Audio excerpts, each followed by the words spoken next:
आप सभी का आपके अपने YouTube चैनल पे बहुत बहुत स्वागत है।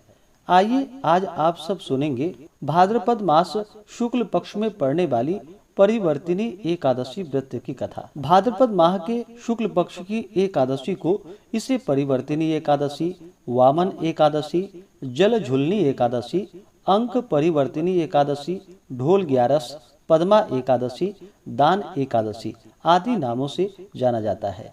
आप सभी भक्तों को परिवर्तिनी एकादशी व्रत की ढेर सारी शुभकामनाएं। जो भी भक्त सच्ची श्रद्धा के साथ, नियम और निष्ठा के साथ परिवर्तिनी एकादशी का व्रत करते हैं, इस दिन कथा श्रवण करते हैं, तो इस व्रत के प्रभाव से वाजपेयी यज्ञ के बराबर पुण्य फलों की प्राप्ति होती है।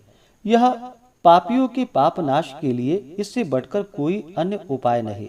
जो मनुष्य इस एकादशी को भगवान विष्णु के वामन स्वरूप की पूजा करते हैं, उनसे तीनों लोक पूज्य हो जाते हैं। इस व्रत के बारे में भगवान श्री कृष्ण ने स्वयं युधिष्ठिर से कहा है कि जो इस दिन कमल नयन भगवान का कमल से पूजन करते हैं, वे अवश्य भगवान के समीप जाते हैं। जिसने भाद्रपद शुक्ल एकादशी को व्रत और पूजन किया, उसने ब्रह्मा विष्णु सहित तीनों लोकों का पूजन किया। अतः हरिवासर अर्थात एकादशी का व्रत अवश्य ही करनी चाहिए। इस दिन भगवान करवट लेते हैं, इस कारण से इसे अंक परिवर्तिनी एकादशी के नाम से जाना जाता है। तो आइए सुनते हैं परिवर्तिनी एकादशी व्रत की कथा। तो बोलिए प्रेम से भगवान विष्णु की जय, माता लक्ष्मी की जय, एकादशी माता की जय, वामन भगवान की जय। अनेक प्रकार की कथाओं को सुनकर पांडु नंदन ने भगवान श्री कृष्ण से कहा कि हे प्रभु, अब आप कृपा कर मुझे भाद्रपद शुक्ल पक्ष की एकादशी के महात्म्य की कथा सुनाइए और यह भी बतलाइए कि इस एकादशी का देवता कौन है, इसकी पूजा की क्या विधि है। युधिष्ठिर के ऐसे वचन को सुनकर भगवान श्री कृष्ण ने कहा कि हे राजन, इस एकादशी का नाम वामन, जयंती एवं अंक परिवर्तिनी भी है। जयंती व्रत से बढ़कर और कोई व्रत ही नहीं। इसके सुनने एवं स्मरण मात्र से समस्त पाप नष्ट हो जाते हैं। वैष्णवों एवं अपनी गति को चाहने वाले को इस एकादशी का व्रत अवश्य ही करनी चाहिए। हे राजन, जिन्होंने जयंती एकादशी में वामन भगवान की पूजा श्रद्धा एवं भक्ति सहित कमल पुष्पों के द्वारा की, उनसे तीनों लोकों, तीनों देवों एवं समस्त जगत को मानो जीत लिया। क्योंकि शयन किए हुए भगवान इसी दिन अंक परिवर्तन करते हैं, इसी कारण इसका नाम परिवर्तिनी है। इतनी कथा को सुनकर युधिष्ठिर ने विनय पूर्वक कहा कि हे भगवान, यह बात मेरे हृदय में महान संदेह उत्पन्न कर रही है कि आप कब सोते हैं, कब जागते हैं और कब करवट बदलते हैं। आपने जो बलि को बांधा, उसमें क्या कारण था।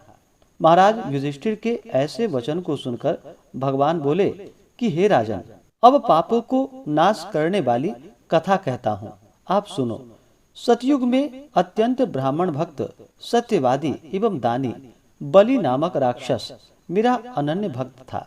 उसने अपने यम, नियम एवं तप, दान और यज्ञ द्वारा त्रिलोक्यों को कंपित कर रखा था। उसके यज्ञ, दान और तप से भयभीत इंद्र देवताओं को साथ लेकर मेरे यहाँ पर आया और मेरी स्तुति एवं प्रार्थना की। तब मैंने इंद्र के स्वार्थ साधनार्थ वामन स्वरूप धारण कर उसे जीता। भगवान के मुख से ऐसी वाणी को सुनकर युधिष्ठिर बोले कि हे प्रभु, इस तरह नहीं, इस कथा को आप विस्तार पूर्वक बतलाइए। युधिष्ठिर के ऐसे वाक्य को सुनकर भगवान ने कहा कि हे राजन, मैंने वामन का रूप धारण कर राजा बलि से 3 पग पृथ्वी की याचना की और उसने सहर्ष दान दे दिया। परंतु उसके संकल्प के होते ही मैं वामन रूप से त्रिविक्रम रूप में हो गया। भूलोक में नख, भुवरलोक में जंघा, स्वर्गलोक में कटी, महरलोक में उदर, जनलोक में हृदय, तपलोक में कंठ और सत्यलोक में मुंह कर मस्तक को और भी ऊंचा कर दिया। उस समय सूर्य, इंद्र और चंद्रादिक समस्त देवता मेरी स्तुति करने लगे। तब मैंने बलि से कड़क कर पूछा कि तेरी समस्त पृथ्वी मेरे 2 ही पग में आ गई, अब तीसरा पग मैं कहाँ रखूं? मेरी बात को सुनकर बलि ने अपना मस्तक नत कर दिया। तब मैंने उसके मस्तक पर पैर रखा और उसे पाताल में पहुंचा दिया, परंतु उसकी अत्यंत अधिक विनयशीलता को देखकर मैंने उससे कहा कि हे राजन, अब मैं सर्वदा तेरे ही पास रहूंगा। अतः भाद्रपद मास के शुक्ल पक्ष की एकादशी को मैं एक रूप से बलि के पास एवं दूसरे रूप से क्षीर सागर में निवास करता हूँ। जब तक कार्तिक मास नहीं आता तब तक मेरी एक मूर्ति शेष शैया पर और दूसरी बलि के यहाँ बराबर सोती रहती है। इसी एकादशी को मैं सोता हुआ करवट बदलता हूँ। अस्तु, इस एकादशी को त्रिलोकी भगवान की पूजा एवं दान तथा रात्रि का जागरण अक्षय पुण्य और महा मंगल फल देने वाला है, और इसको करने वाले एवं इस कथा को सुनने वाले अवश्य ही स्वर्ग और मुक्ति को प्राप्त होते हैं।